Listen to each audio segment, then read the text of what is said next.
সুপ্রিয় দর্শক, এদিকে লক্ষ্য করুন। দর্শক, আপনার মিষ্টি কুমড়া গাছেও কি এরকম সাদা মাছি বা এরকম ছত্রাকের আক্রমণ করেছে? তাহলে এটি গাছে দিন। চলুন জেনে নেওয়া যাক।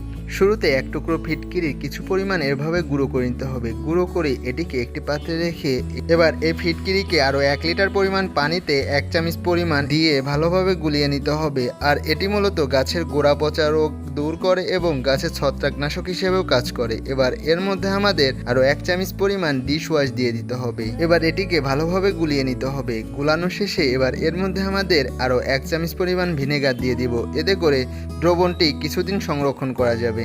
এবার এটিকে 2 থেকে 3 দিনের জন্য রেখে দিতে হবে। 2 থেকে 3 দিন পর যখন দ্রবণটি প্রস্তুত হয়ে আসবে তখন একটি স্প্রেয়ারে ভরে এটি প্রত্যেকটি গাছে সপ্তাহে একবার স্প্রে করে দিতে হবে। এতে করে গাছে ছত্রাক বা সাদামাছির আক্রমণ দূর হবে। আর এটি শুধু মিষ্টি কুমড়া গাছের জন্য নয়, এটি সব গাছের জন্যই। পরবর্তীতে গাছ অতি দ্রুত বৃদ্ধি পাবে এবং গাছে প্রচুর পরিমাণে ফলন পাওয়া যাবে। ধন্যবাদ।